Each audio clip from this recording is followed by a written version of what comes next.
Écoutez, ça va d'abord immensément plaisir de venir vous parler du droit à la sécurité des soins. Vous allez comprendre pourquoi. En tout cas, je vais vous parler un peu de l'historique de ça, pourquoi ça devient important d'en parler. Moi, ça fait 30 ans que je pratique dans le domaine de la responsabilité médicale, que je représente des victimes d'accidents de soins dans le système de santé. Là, 30 ans, là, 20 ans, là, 15 ans. J'aurais jamais rêvé un jour qu'on ferait des présentations sur le droit à la sécurité des soins. On a là une immense évolution dans la protection des droits des patients. La sécurité des soins, c'est une question qui est nouvelle dans le système de santé. Ça fait à peu près une dizaine d'années vraiment qu'on en parle. C'est une question qui est émergente. C'est une préoccupation qui est devenue importante dans les systèmes de santé en Occident, particulièrement aux États-Unis, au Canada aussi. Parce qu'on s'est aperçu, voyez-vous, on a eu des études qui ont commencé à apparaître dans le courant des années 80, début des années 90, pour parler effectivement de cette problématique des accidents de soins. On a eu, entre autres, deux importantes études, faites une par la faculté de droit et de médecine de Harvard, en Nouvelle-Angleterre, et une autre faite dans l'État de l'Utah, au Colorado.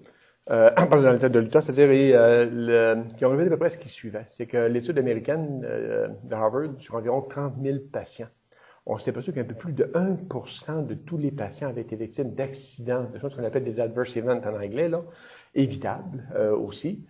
Et dans l'étude faite en Utah, sur à peu près 15 000 patients, on avait des taux à peu près semblables. On s'est aperçu dans d'autres études qu'on avait un niveau d'accident de soins important aussi dans les unités, par exemple, où les soins étaient plus complexes, comme par exemple dans les unités de soins intensifs, on avait des fois des taux d'accident de 6, 7, 8, 9% des patients qui étaient victimes d'accidents de soins évitables.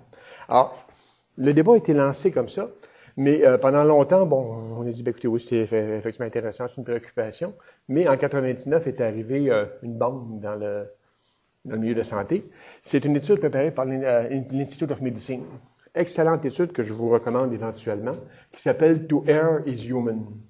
Où là, l'Institut de médecine a examiné justement le problème de sécurité des soins dans le système de santé pour en arriver à conclure qu'aux États-Unis, les accidents de soins causaient entre 44 000 et 120 000 morts par année aux États-Unis. Appliqué à l'échelle du Québec, on pourrait penser que les accidents de soins causaient à peu près entre 800 et 2 à 3 000 morts par année. On s'est posé la question, est-ce que c'est des chiffres qui sont excessifs? Moi, je peux vous dire une affaire, c'est des chiffres qui sont tout à fait très réalistes, peut-être même un petit peu en deçà de la réalité. Et ce qui est intéressant, c'est que l'Institut de médecine a dit, écoutez, ça n'a pas d'allure qu'on fasse rien dans le système de santé au niveau de la sécurité des soins, parce que c'est pas vrai qu'on ne peut pas réduire non plus le taux d'accident évitable, parce qu'on a comparé ça à d'autres, on a comparé le système de santé à d'autres domaines de l'activité sociale, comme par exemple l'aéronautique ou la santé au travail. Dans l'aviation, on avait, en 99, au moment où l'étude a été publiée, le même nombre de morts qu'en 1946, avec pourtant infiniment plus de vols, plus de passagers et tout, mais on a réussi à diminuer le nombre de morts et de blessures. Pourquoi? Parce qu'on a imposé des règles de sécurité très strictes, on a enquêté tous les accidents, on a fait des recommandations, on a fait du suivi des recommandations et tout ça. Alors, on recommandait donc de regarder ça. Je ne vous cacherai pas que 10 ans plus tard, aux États-Unis, on n'est pas très avancé par rapport à ces choses-là, parce qu'on a il y a des forces dans le système de santé américain qui sont pas très favorables à ce qu'on pousse ça plus loin. Mais au Québec, on a fait des progrès. Alors ça sort en 99, ça se débat un peu partout. Et puis, nous, en fin des années 2000, on a eu une histoire, puis vous allez comprendre un peu d'où vient la loi, puis c'est pour ça que j'ai cet intérêt-là pour parler un peu de toutes ces choses-là aussi. En 2000, on a une histoire, une dame qui m'appelle, qui me raconte l'histoire qui suit, qui me dit, écoutez, moi, ma fille, j'avais une fille de 28 ans, à un moment donné, qui a eu un accident banal, en embarquant sur une moto, elle échappe son casque, se penche par terre, pour ramasser son casque, la moto tombe sur elle, elle se fracture la jambe, s'en va d'urgence dans un hôpital ici à Montréal. Fracture du tibia, on la traite. Le lendemain, on appelle sa mère, puis on lui dit, c'est la dame qui me compte ça, là. Alors, madame, il fallait que vous veniez à l'hôpital, votre fille a eu un accident hier.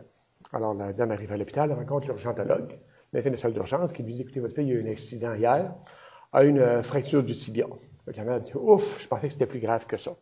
Et l'urgentologue continue, votre fille est décédée. Là, on ne sait pas ce qui est arrivé, c'est peut-être une embolie graisseuse, ça peut arriver avec une fracture des os. Là, en tout cas, écoutez, on va enquêter pour vous donner des nouvelles. Le temps passe. 7-8 mois après, la dame rentre chez elle le soir.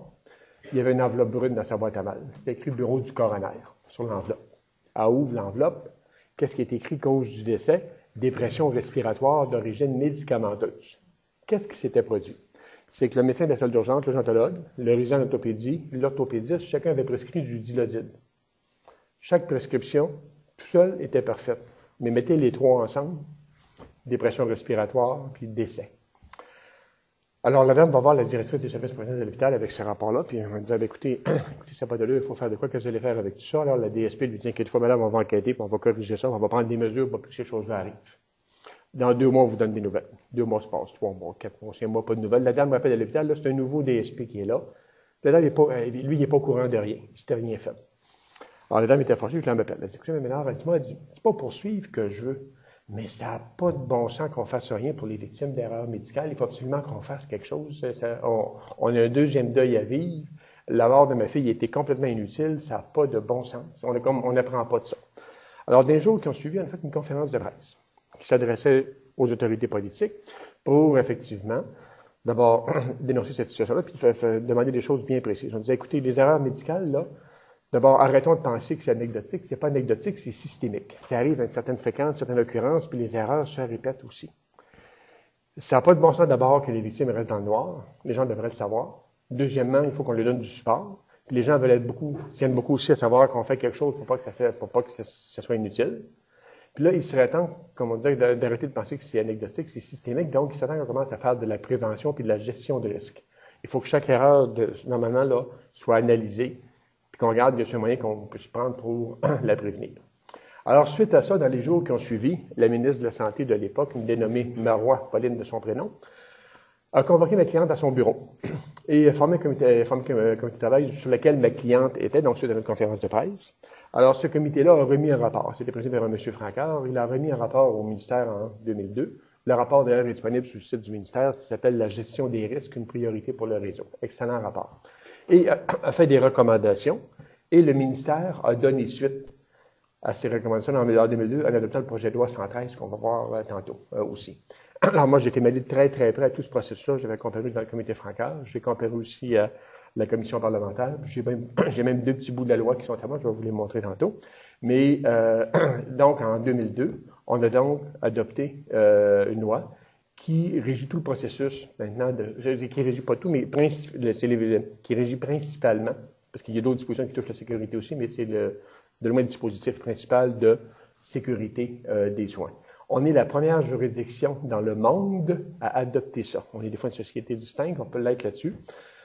Aussi, parce que partout ailleurs, on avait d'énormes réserves à adopter ce genre de législation-là. Là, on commence à être suivi. Le Manitoba, en 2005, a adopté une loi aussi qui ressemble beaucoup à la nôtre. Ça se parle ailleurs aussi. Aux États-Unis, pour des raisons propres au système américain, on est encore réticent à faire, mais on regardera un peu ces choses-là aussi. Donc, on a donc, en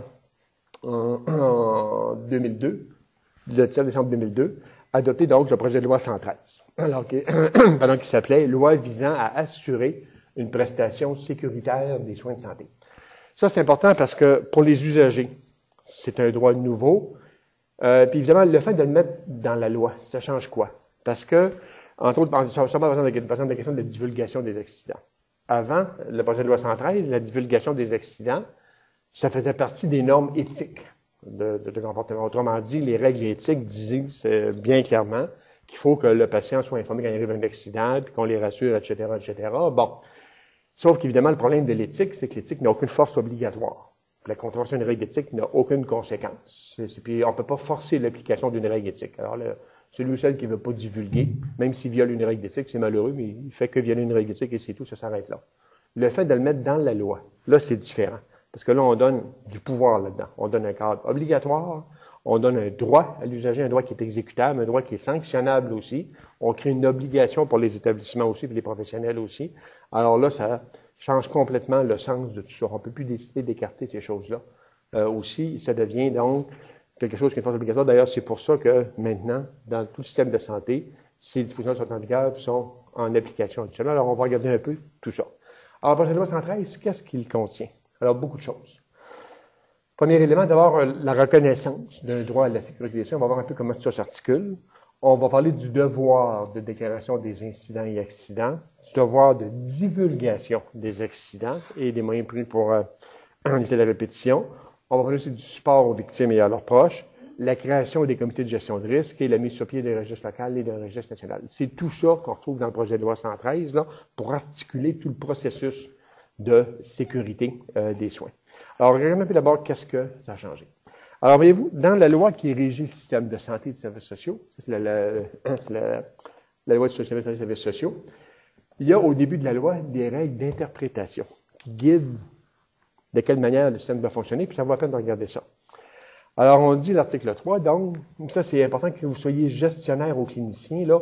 On ne vous demande pas évidemment de savoir tout ça, mais vous devriez au moins savoir cet article-là. OK, le collège va avoir une idée que ça existe. OK? Alors, on dit donc pour l'application de la présente loi, la ligne directrice suivante guide la gestion, donc l'action des gestionnaires et des administrateurs, et la prestation, donc l'action des cliniciens, donc des services de santé et des services sociaux. Alors, on dit, 1, la raison d'être des services est la personne qui les requiert. Donc, pour qui le système existe? C'est pour l'usager ou le patient. S'il y a des professionnels qui sont là pour d'autres raisons que d'être là pour le patient, vous devriez profiter des programmes de départ volontaire et quitter le système de santé. Il faut que le système de santé marche pour les patients, pour les usagers. Là, actuellement, il y a une tendance lourde, parce que normalement, ça veut dire qu'on devrait adapter le système aux usagers, mais là, actuellement, il y a une tendance lourde pour faire l'inverse. On tente d'adapter les usagers au système. C'est pas un écasca, puis c'est tout. Bon. Alors, premier verset important. On dit aussi le respect de l'usager et la reconnaissance de ses droits et libertés doivent inspirer les gestes posés à son égard. Donc, le droit à la sécurité, on va voir que ça en est un. Ça fait partie des règles aussi c'est-à-dire, c'est pas un vœu pieux, c'est un droit qui est exigible et ça fait partie, donc, des processus de prestation de soins. On dit l'usager doit, dans toute intervention, être traité avec courtoisie, équité et compréhension, dans le respect de sa dignité, de son limite, de ses besoins et de sa sécurité. Alors ça, c'est un petit bout de la loi qui m'appartient. Là. J'avais proposé que lorsque j'étais dans la commission parlementaire en deuxième lecture, d'ajouter dans la loi la sécurité comme principe de gestion et d'interprétation et de reconnaître à l'article 100 qu'on va voir tantôt, la sécurité comme étant un droit des patients et le ministre Legault, un autre qui fait l'actualité, qui était ministre de la Santé à l'époque, en troisième lecture avait été SMA pour dire on va incorporer 2 amendements proposés par Mme Ménard, on va inclure la sécurité dans les principes de gestion, puis la sécurité comme droit des patients. Alors, là, vous l'avez là. Alors, donc, la sécurité, c'est un principe de gestion. Autrement dit, il suffit plus de se demander, quand on analyse des processus de soins, est-ce que ces processus-là sont efficaces, rapides, est-ce qu'ils donnent des bons résultats et tout ça, est-ce qu'ils sont économiques, etc. Il faut se demander aussi, sont-ils sécuritaires? Puis si ça a toutes les autres qualités, mais c'est pas sécuritaire, on les prend pas aussi. J'ai eu l'occasion de faire l'enquête du coroner sur l'hôpital Honoré-Mercier Saint-Stéphane, puis il y avait une épidémie de C. difficile, avec 17 morts en 3 mois. Et qu'est-ce qu'on s'est aperçu dans cet hôpital-là? C'est que c'était à l'époque, heureusement, on a corrigé la situation depuis, là, mais tout le système de prévention des infections était complètement désorganisé. Puis, entre autres, pour parler un peu de la sécurité comme principe de gestion, regardez bien. On avait, entre autres, découvert, parce que l'hôpital où Saint-Hyacinthe était dans une tour, qui avait remplacé un vieil hôpital, puis on a découvert en 2002 qu'il y avait des moisissures dans la tour, une suite à peu près 15 étages. Alors, on avait transféré les usagers dans l'ancien hôpital le temps de décontaminer le premier hôpital, la tour, là. Alors, en 2006, on a fini les travaux. Alors là, on essaie de retransférer les patients. Mais lorsqu'on avait transféré les patients dans l'ancien hôpital, qui était plus petit que la tour, on s'est dit, à cause de la promiscuité, pour réduire les risques d'infection nosocomiale, puis les risques de C. difficile, on va prendre des bassines jetables. Alors là, on déménage. Puis là, on se demande, est-ce qu'on va continuer à prendre des bassines jetables? Ou on va prendre des bassines réutilisables? Là, le comité de prévention des infections est consulté là-dessus, puis il dit, bien, si on veut prendre des bassines réutilisables, qui coûtent moins cher que les bassines jetables, il faut quand même qu'on s'assure que la stérilisation centrale de l'hôpital est capable de les prendre. Or, à la stérilisation de l'hôpital, on dit on n'est pas organisé pour faire ça, on n'a pas assez de ressources pour ça. Alors, donc, l'hôpital décide, bien, on pourrait-tu faire ça sur les étages? Le comité de prévention des infections dit oui, mais à une condition, il faut que les gens soient formés, qu'on ait les ressources, etc., etc. Alors, puis le comité de prévention prévient la direction de l'hôpital, attention, si c'est pas fait rigoureusement, là, ça risque de créer une épidémie de C. difficile. Puis il n'y a peut-être pas d'économie à faire là aussi, parce que peut-être qu'on serait mieux de garder les bassines jetables. Alors là alors ça c'est en juin. Octobre, on a déjà 17 morts et plusieurs dizaines de patients contaminés assez sérieusement aussi. Alors là, le comité de prévention des infections décide de faire une inspection, de voir qu'est-ce qui se passe sur les étages avec ça. On découvre que sur les étages, il n'y a aucune formation qui est donnée au personnel pour désinfecter les bassines. Plutôt que de prendre 17 minutes, on prend 1 minute pour les désinfecter. Puis on n'a pas les produits qu'il faut. Bref, ici, au nom d'une économie, on a compromis la sécurité des patients. Alors, donc, le processus qu'on mettait en place là, peut-être qu'il était plus rapide, peut-être qu'il était moins cher, mais il n'était pas sécuritaire. On n'aurait pas dû le prendre, tout simplement. D'ailleurs, on était en poursuite contre l'hôpital, on était en recours collectif contre l'hôpital ici par rapport à tout ça. Alors, donc, voyez-vous, la sécurité des soins, c'est pas un principe qui est en l'air. Puis vous, comme gestionnaire, comme clinicien, dans tous les processus de soins, vous devez dorénavant intégrer cet élément-là comme élément de considération, d'analyse dans la manière de planifier les services, dans la manière de les donner. Puis le patient, lui, il doit être placé. La sécurité du patient doit toujours être placée au centre du processus de soins. On ne doit jamais faire d'économie sur la sécurité des patients ou simplifier les procédures si ça peut compromettre la sécurité des patients. Il n'y a pas rien à faire là. Puis on parle d'économie, parce que la sécurité, ça a un coût, mais il faut penser que la sécurité, ça a un rendement. Pensez comme des gestionnaires aussi, là. OK? Ça coûte cher, les accidents de soins. Ça coûte une fortune. OK? On parle évidemment au Québec en termes de centaines de millions. Juste la prévention des infections nosocomiales, ça coûte environ 180 millions par année. En retraitement, puis en hospitalisation, puis tout ça. Puis là, je parle juste d'un type d'accident. On ne parle pas des conséquences des erreurs de médicaments, des chutes, ou n'importe quelle autre sorte d'histoire aussi. Alors, les erreurs, les accidents de soins, là, ça coûte des centaines de millions par année. Donc, il n'y a pas d'économie à faire à prendre des raccourcis sur la sécurité des patients. C'est la bonne manière, effectivement, de réduire les coûts du système pour être capable de traiter un peu plus de monde aussi là-dessus. Alors donc, dans l'interprétation, on a ces éléments-là ici qui apparaissent. Je vais passer rapidement sur l'autre. Alors, maintenant, à l'article 5, ça, c'est un droit fondamental. C'est l'article qui définit de façon assez globale le droit des usagers du système de santé. Alors, on dit que personne n'a le droit de recevoir des services de santé, des services sociaux adéquats sur les plans à la fois scientifique, humain et social, avec continuité et de façon personnalisée et sécuritaire. Donc, la sécurité des soins, c'est maintenant un droit de l'usager. Ça a toutes sortes de conséquences. Donc, le fait d'en faire un droit, c'est que c'est un droit d'abord qui est exigé par l'usager. Quand il n'est pas respecté, ça peut devenir un motif de plainte, même un motif de poursuite aussi, le cas échéant aussi. Alors donc, voici une avancée qui est importante. Comme je vous dis, on est la première juridiction au monde à l'insérer dans la loi, mais là, on va commencer à être imité par d'autres aussi, parce que comme je vous dis, la sécurité des soins, c'est maintenant une tendance émergente dans les systèmes de santé occidentaux, un peu comme la préoccupation sur la qualité des soins. Là, 20 ans, on en parlait, mais c'était très abstrait. Là, aujourd'hui, la notion de qualité est une notion qui est importante aussi. Qualité, respect des droits, sécurité, voici des valeurs nouvelles dans les systèmes de santé qui doivent être intégrées dans le processus de prestation des soins.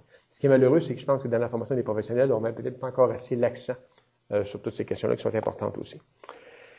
Alors donc, dans la loi, on va regarder un peu maintenant comment cette loi est organisée. Alors, la loi parle essentiellement d'incidents et d'accidents. Qu'est-ce que c'est? Alors, il y a une définition qui est laborieuse dans la loi, on va quand même la lire, mais on va la simplifier après. OK?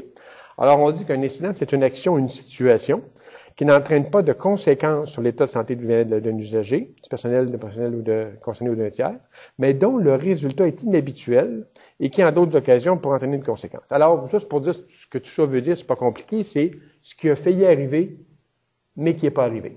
Exemple, on s'apprête à endormir un patient au bloc opératoire, on découvre qu'une des bonbonnes d'oxygène est vide.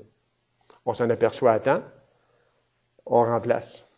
Le patient est opéré, il n'y a pas de conséquences, il n'y a rien. Mais là, il est arrivé quelque chose de grave. Comment se fait-il qu'on s'est retrouvé au stade d'anesthésie un patient avec de l'équipement qui est inadéquat?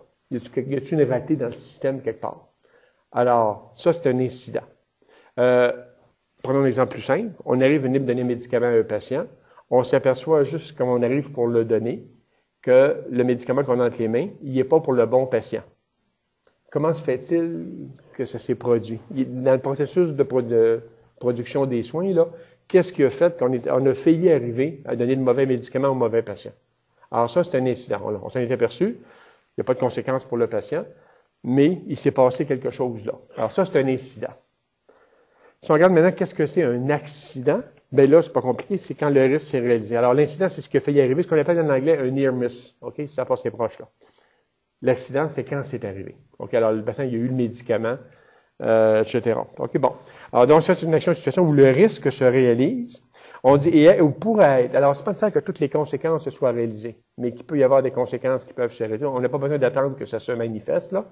OK, à l'origine, donc, de conséquences sur l'état de santé ou le bien-être de l'usager. Alors, c'est très large. On parle d'état de santé ou de bien-être. Alors, c'est pas parce qu'il n'y a pas de séquelles permanentes ou que le patient est pas réétudié ou réadmis ou quoi que ce soit, que ça veut pas dire que c'est pas un accident au sens de la loi aussi, là. Alors, de conséquence, donc, le bien-être de l'usager, du personnel, des professionnels ou d'un tiers. Bon, alors ça, donc, on a incident, accident. Incident, ce qui peut y arriver. Accident, c'est quand c'est arrivé, puis il peut y avoir des conséquences pour le patient. OK? Bon. Alors là, la loi marche en 2 étapes. Alors, à l'égard des incidents et accidents, il existe ce qu'on appelle un devoir de déclaration des incidents et accidents. Alors, d'abord, qui doit déclarer incidents et accidents? C'est pas compliqué. Tout le monde qui travaille dans un hôpital. Tout employé, tout professionnel qui exerce. Donc, ça touche les médecins, parce que malheureusement, c'est plate à dire, mais moi, ce que j'observe aussi, c'est que il n'y a pas encore assez de médecins qui se sentent concernés par ça. Ça concerne tous les médecins d'un établissement de santé, du premier au dernier, du plus vieux au plus jeune. Il n'y a personne qui est au-dessus de ça, qui est au-delà de ça, là. OK? Alors, tout le personnel professionnel de l'établissement doit déclarer ces choses-là. Parce que souvent, les médecins, parce que sur le plan légal, ils ne sont pas, à proprement parler, des salariés de l'hôpital. Ils ont une relation juridique différente qui est générée à l'hôpital par le biais de statut privilège, là. Des fois, il y a encore des gens qui se perçoivent dans le milieu médical comme étant des libres entrepreneurs dans l'hôpital. Ça, c'est une hérésie totale, là. Alors, la loi ici, elle est claire, elle laisse aucune marge de discrétion là-dessus. On est touché par ça. Tout stagiaire, donc s'il y en a parmi vous qui sont étudiants ou résidents, c'est une bonne manière de commencer sa carrière, d'apprendre comment déclarer un incident ou un accident, parce que vous allez vivre toute votre carrière avec cette loi-là. Il n'y a pas de projet pour l'abroger l'année prochaine, là. Et tout contractuel, donc les gens qui ont des contrats avec l'établissement aussi. Okay, bon. Alors, donc, tout ce monde-là doit être déclaré. Alors, maintenant, comment ça fonctionne? Alors, à qui? Alors, la loi, à l'époque, lorsqu'elle a été élevée, parlait du directeur général ou d'une personne qui le désigne dans la vraie vie. Maintenant, tous les hôpitaux ont adopté un règlement uniforme, à peu près là-dessus, ça change beaucoup d'une place à l'autre, là, qui prévoit que les incidents et accidents doivent être déclarés au comité de gestion de risque de l'établissement. Alors, vous devriez avoir une procédure dans votre établissement qui prévoit que quand vous constatez un accident ou un incident, vous devriez tous savoir à qui vous devez aviser pour ça. OK? Puis, sinon, ben, informez-vous. Puis, essentiellement, si moi je vous orienterai vers le comité de gestion de risque, on va vous dire les procédures, la manière de faire les choses aussi. OK? Qu'est-ce que vous devez déclarer? C'est tout incident ou accident que vous avez constaté. Donc, c'est pas limité aux incidents et accidents dont vous seriez l'auteur ou vous ayez participé à la surveillance de. Pas ça du tout. Vous êtes la personne qui constatait, Monique, par exemple, qu'un patient a une réaction tout à fait anormale. OK? Alors, on lui donne un médicament, puis quelques temps après le médicament, le patient va faire un arrêt, ou le patient a une réaction allergique sévère, ou le patient a, alors que normalement, il n'y a pas cette réaction-là. Alors, qu'est-ce qui s'est passé? Parce que, autrement dit, là, soyez toujours à l'affût de l'inattendu, de l'imprévu, de l'inexpliqué. C'est ça qui devrait toujours vous mettre à l'affût de tout ça aussi. Alors donc, c'est quand vous les avez constatés. Ça peut se constater visuellement. Ça peut être aussi le patient qui vous rapporte des choses aussi. Le patient qui rapporte qu'il a été frappé par un membre du personnel, le patient qui rapporte comme on l'a échappé quelque part. Même si il est possible des fois que le préposé qui l'a échappé le dise pas ou le rapporte pas, le signale pas. Mais le patient, à un moment donné, qui vous rapporte qu'il est blessé, puis qui vous rapporte qu'il a fait une chute, etc. Alors donc, il y a plusieurs manières de constater ces choses-là. Alors, quand ça arrive à vous, c'est là que naît le devoir de déclaration. Alors, donc, faites ça le plus tôt possible. Alors, il n'y a pas de... Alors, puis ça, dans ce matin, je vous dirais, si vous avez le moindre doute, vérifiez auprès de votre comité de gestion de risque, ça va se faire comme ça. Alors, il y a une formule qu'on a pris 7 ans à élaborer, mais on a fini par l'élaborer, la formule H223, qui existait avant, mais on a réussi à en faire une nouvelle mouture. Qui, quant à moi, n'est pas tout à fait satisfaisante aussi, parce qu'avec le guide d'application qui vient avec, là, de façon inimaginable, quant à moi, là, on est allé enlever les infections nosocomiales de la déclaration d'incident-accident. Je comprends absolument pas ça, là.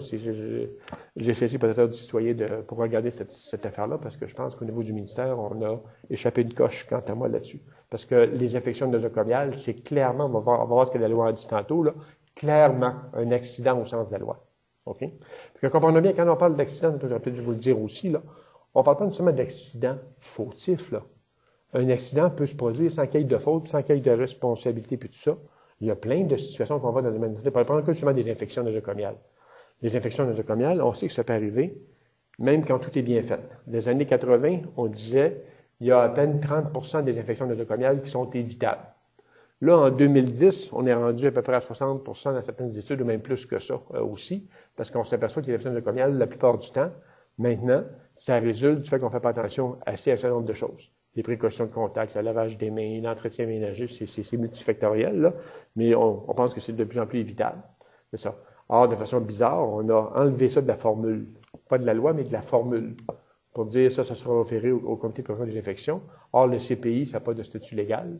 Ça n'a pas d'obligation légale non plus. Puis le CPI, les comités de prévention des infections, n'ont que les pouvoirs que les établissements veulent bien lui donner.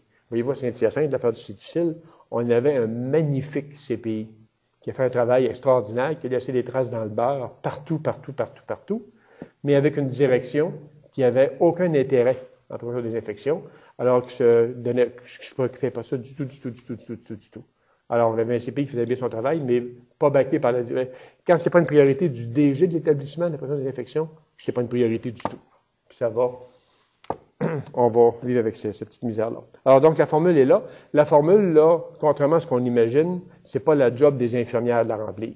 C'est la job de toutes les personnes qui constatent un incident ou un accident. Donc, c'est aussi un travail de médecin, c'est un travail d'infirmière, c'est un travail de professionnel autre, c'est un travail de gestionnaire dans certains cas aussi. Donc, c'est tout le monde qui doit faire ces choses-là aussi.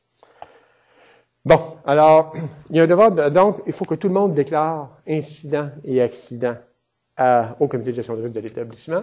Maintenant, il y a une deuxième facette, il y a un devoir de divulgation à l'usager qui va suivre le devoir de déclaration des incidents et accidents. Alors, quand vous déclarez un incident et accident, vous n'avez pas, vous, à déclarer ça à l'usager à ce moment-là tout de suite. Il y a un autre processus qui va régir ça. D'abord, quand on parle de l'usager, évidemment, c'est lui qui reçoit le service. Il y a son représentant. Alors, s'il s'agit d'un majeur inapte, alors il y aura donc son tuteur ou son curateur. Alors, par contre, tuteur-curateur, il y a des gens qui font juste la différence entre les deux. Un tuteur, c'est va être tuteur de quelqu'un qui a une incapacité partielle. Curateur, c'est incapacité totale. C'est la différence entre les deux. Mandataire, ça, c'est un mandat en cas d'inaptitude qui peut remplacer le tuteur de la curatelle quand les gens ont fait un mandat pour qu'on nomme quelqu'un pour le représenter. Le conjoint, c'est avant, c'était simple, c'était le conjoint marié. Maintenant, on peut en avoir plusieurs. Alors, on a le conjoint d'union civile. On a aussi le conjoint de fait. Le conjoint de fait, c'est celui avec qui on vit maritalement depuis plus d'1 an, ou depuis moins d'1 an si on a des enfants. D'ailleurs, tantôt, maintenant, j'ai une connaissance du jugement de la Cour d'appel qui vient de décider que les conjoints de fait ont maintenant droit au partage du patrimoine familial. Là, il y a l'affaire de Lola, je ne sais pas si vous avez suivi ça. Là. Alors, la Cour d'appel vient de rendre jugement pour dire que les conjoints de fait ont maintenant le droit. Alors, c'est de plus en plus quand on parle de conjoint, essentiellement. Il n'y a pas de différence qu'on soit marié ou pas marié. Après, il y a les héritiers, les représentants légaux et des personnes décédées. Alors, ces gens-là, ce sont au sens légal, là, les gens qui ont droit à la divulgation. Donc, quand il y a un décès, ça fait impliquer qu'on divulgue que s'il y a un accident aux héritiers et représentants légaux de la personne. Alors, qu'est-ce qu'on doit divulguer? Alors, il faut divulguer donc à la personne tout accident qui est survenu au cours de la prestation de service, qui a reçu, et qui peut entraîner ou qui entraîne des conséquences sur son état de santé ou de bien-être, des mesures prises pour contrer de telles conséquences. Après ça, alors donc, autrement dit, les mesures qu'on prend pour contrer des conséquences immédiates. Alors, par exemple, quelqu'un a une erreur de médicament. Alors, il faut, disons, vous prenez une personne âgée qui fait une erreur de médicament. C'est sa fille qui s'occupe de consentir pour elle au sein parce que sa mère, disons, est inapte à consentir. Alors, on va faire une fille. Alors, votre fille pendant votre mère a eu une erreur de médicament. Il a donné un médicament qu'elle n'aurait pas dû recevoir. Là, on lui a donné des antidotes à ce médicament-là. On a transféré votre mère aux soins intensifs, le temps que pour un 48 heures, on va passer 48 heures-là. Donc, voyez-vous les mesures prises pour contrer ces choses-là. Maintenant, les mesures qu'on va prendre pour prévenir la récurrence de ça. Alors, on a examiné le processus de soins, puis on s'est aperçu que ça, pourquoi c'est arrivé là, c'est parce que on avait, par exemple, 2 bouteilles qui ont la même couleur, puis qui sont placées l'une de côté de l'autre. Alors, puis, par exemple, j'ai fait entre autres 3 histoires liées à du chlorure de potassium. Okay? Alors, dans un cas, c'était une infirmière on retirait une sous-clavière, puis il fallait laver la région de l'eau iodée. L'infirmière a pris la bouteille d'à côté, c'était du chlorure de potassium qu'il y avait là-dedans. On a lavé la plaie avec une bonne injection de chlorure de potassium. Puis la patiente est décédée, évidemment. Alors, puis là, ce qu'on a fait suite à ça, on a fait le travail comme il faut. On s'est aperçu d'abord que les bouteilles se ressemblaient dans cet établissement-là. On a décidé dorénavant que le chlorure de potassium ne serait plus gardé sous les unités, mais serait gardé à la pharmacie pour éviter toute forme de confusion par rapport à ces choses-là aussi. Okay? Alors donc, la patiente a donc le droit d'avoir accès à ces choses-là aussi. Peut-être justement, vous donner un bon exemple de tout ça, ce que ça peut vouloir dire. On a fait un cas récemment, où c'est un monsieur qui vient nous voir. Et puis là-dedans, l'hôpital a fait son travail de façon exemplaire. OK, by the book. OK? Parce que comme vous dites, ces autres n'empêcheront pas les poursuites. Les risques que vous allez comprendre tantôt, risque fort de les diminuer. Qu'est-ce qui est arrivé dans cette histoire-là, essentiellement? C'est que ce monsieur-là avait des problèmes urinaires. On va voir son médecin de famille, qui le réfère à son urologue. On l'envoie en biopsie pour passer une biopsie au niveau de la prostate. Alors, ça revient. L'urologue rencontre le patient. Monsieur, vous avez 5 carottes sur 6 qui étaient positives. Vous avez un gros cancer de la prostate. Il faut vous opérer, puis vite. Le patient rentre en bloc opératoire. Il fait une prostatectomie radicale. Il enlève la prostate. Puis là, il y avait un suivi médical un mois après au bureau du médecin. Alors, on l'appelle la veille. Il m'a dit, regardez, demain, votre suivi, là, il va se faire à l'hôpital. Il n'a pas au bureau. Alors, il s'en va à l'hôpital. Alors, il s'en va en urologie. On dit, non, votre suivi, il n'est pas ici. Il est au bureau du DSP. Ah. Alors, il va au bureau du directeur de service professionnel. Alors, là, le DSP rentre avec son urologue. Puis là, on y annonce, le DSP lui dit qu'il y a 2 nouvelles à vous annoncer. Une bonne, puis une moins bonne. La bonne, c'est que vous n'aurez jamais le cancer de la prostate. La moins bonne, c'est que vous ne l'aviez pas. Que s'était-il produit? Alors là, il subit sa prostatectomie. Alors, une fois qu'on enlève la prostate, comme évidemment, tous les tissus enlevés du corps humain servent en pathologie. Là, le pathologiste a analysé le tissu enlevé. Il ne trouvait pas de cancer. Fait que là, il a acheté la prostate dans tout petit morceau, il a passé au moulin à viande et tout ça. Toujours pas de cancer. Que s'est-il passé? Alors là, il fait venir les lames pré-op, puis il découvre que sur les lames pré-op, il n'y avait pas de cancer non plus. Que s'était-il passé? On a découvert, en investiguant, qu'au laboratoire de pathologie, la commis qui retranscrivait les rapports a retranscrit 2 fois le même rapport. Donc, le patient, avant, il y avait bel et bien 5 carottes sur 6 de positives, puis on a retranscrit par erreur le même rapport pour mon client. OK? Alors, on s'est excusé de ça. On a dit, voici les mesures qu'on a prises. Maintenant, à la dactylographie, au laboratoire de pathologie, on a en place un double système de vérification. L'erreur qui vous est arrivée, elle risque plus d'arriver à personne d'autre parce que on a changé notre système. Puis maintenant, il va y avoir une double vérification pour être certain qu'on ne risque pas de recopier les rapports.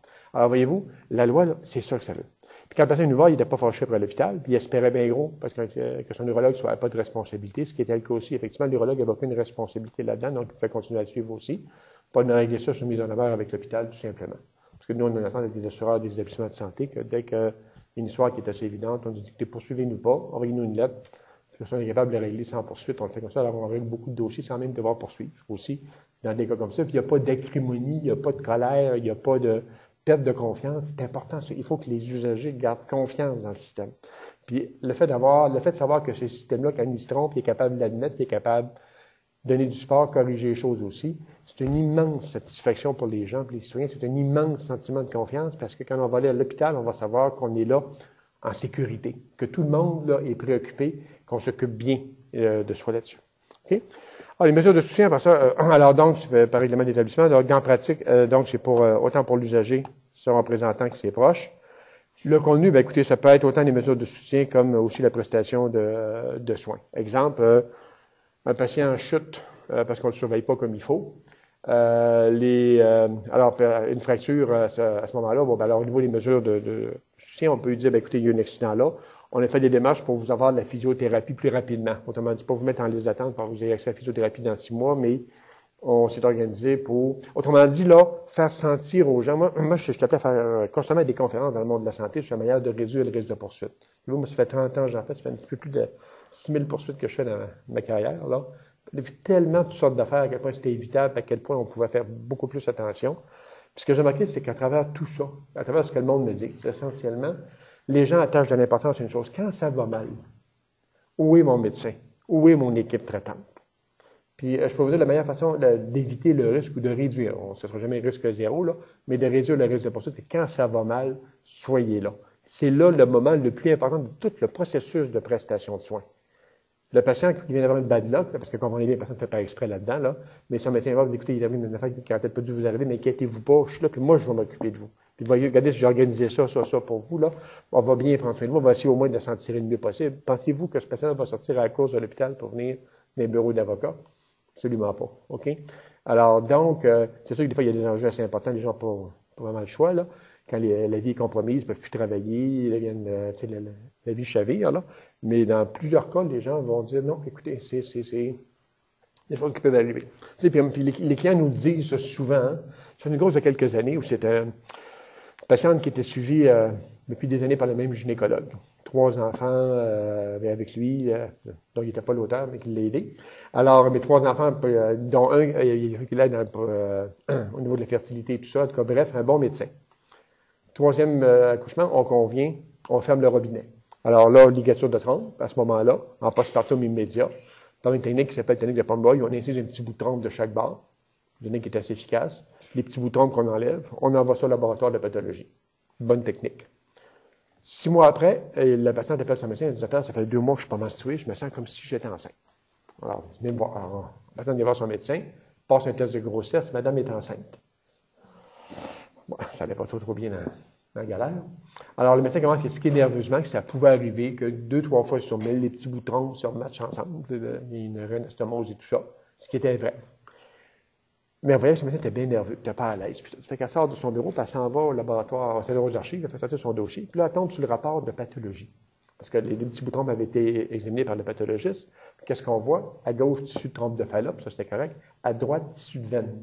C'est que le médecin avait enlevé une veine à la place d'une trompe. OK? C'est pour ça que la patiente est redevenue enceinte. Alors moi, je montre ça à mes experts qui me disent, écoutez, ouais, enlever une veine à la place d'une trompe, on n'est pas dans la grande médecine, là, mais en postpartum immédiat, ça se peut. Tu peux confondre les tissus, la couleur rachète pas pareil, l'engorgement, le volume, le positionnement, ça peut arriver. Mais où était l'erreur du médecin? C'est que pour une des rares fois en 25 ans de carrière, il n'avait pas consulté son rapport de pathologie. Puis devant le tribunal, il nous dit pourquoi il ne l'avait pas consulté. C'est parce que lui, il réussit toujours ses opérations.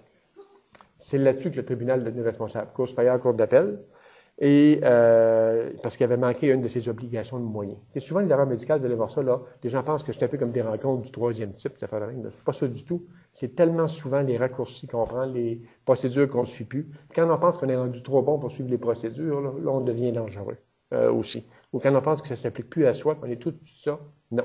La médecine, c'est très empirique. On a élaboré des règles, des protocoles, des procédures, puis il faut les suivre aussi. Quand on a gagné 2-3 prix Nobel de médecine, on pourra remettre ça en question. Mais tant qu'on n'est pas rendu là, il faut suivre ces protocoles-là aussi. Alors, quand quelqu'un est venu chercher son chèque, elle m'avait dit la chose suivante. Parce que là-dedans, il y avait une question de droit importante, c'était est-ce que le coût d'entretien d'un enfant sain qui naît suite à une erreur médicale est un dommage indemnisable? Jusqu'à maintenant, on avait toujours dit que non, tellement l'enfant donne des joies, ça ne cause pas de dommages finalement. Là, la Cour supérieure, qu'on appelle, a renversé la jurisprudence canadienne, puis on dit dorénavant le coût d'entretien d'un enfant est indemnisable. Alors, McCann, ça coûtait moins cher à l'époque qu'aujourd'hui. Alors, quand McCann est venu chercher son chèque, elle m'avait dit la chose suivante. Elle dit, écoutez, ça m'a fait de quoi poursuivre ce médecin-là? Parce que c'était un bon médecin. Mais savez-vous pourquoi je l'ai poursuivi? Parce qu'il m'a caché la vérité. S'il m'avait juste dit qu'il s'était trompé, moi, jamais je ne l'aurais poursuivi. Mon médecin, c'est un humain, j'accepte qu'il puisse se tromper. Donc, nous, on a dégagé une maxime dans une sorte de ligature de trompe comme ça. C'est qu'au Québec, les gens acceptent que leur médecin se trompe. Les gens n'acceptaient pas que leur médecin les trompe.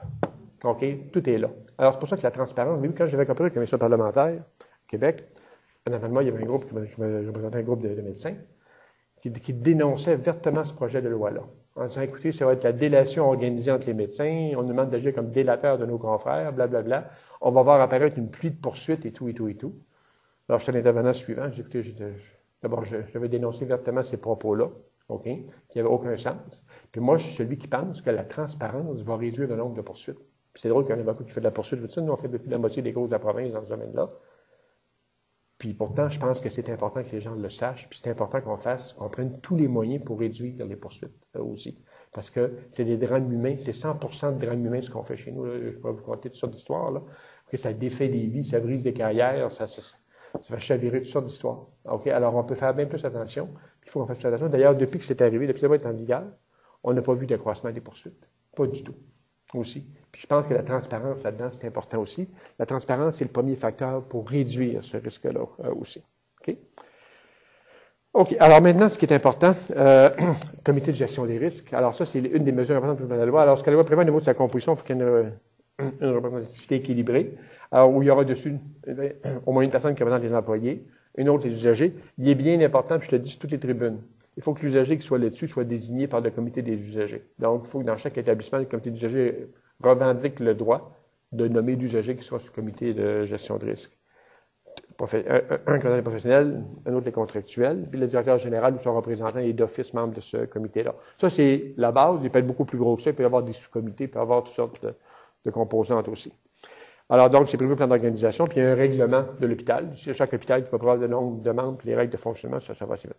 qu'est-ce qui est important du comité de gestion de risque? Regardez ça.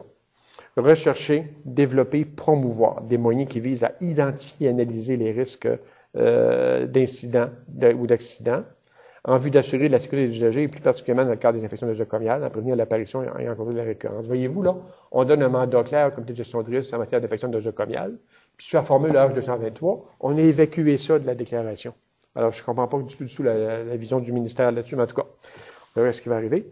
Alors, mais ce qui est important, c'est ce rôle-là du comité de gestion de risque. Alors, ce qui arrive, c'est que, par exemple, là, ce qui est bien, c'est que dans les bons hôpitaux, comme le CHUM et d'autres hôpitaux comme ça, on a plusieurs milliers de déclarations d'incidents et d'accidents par année aussi.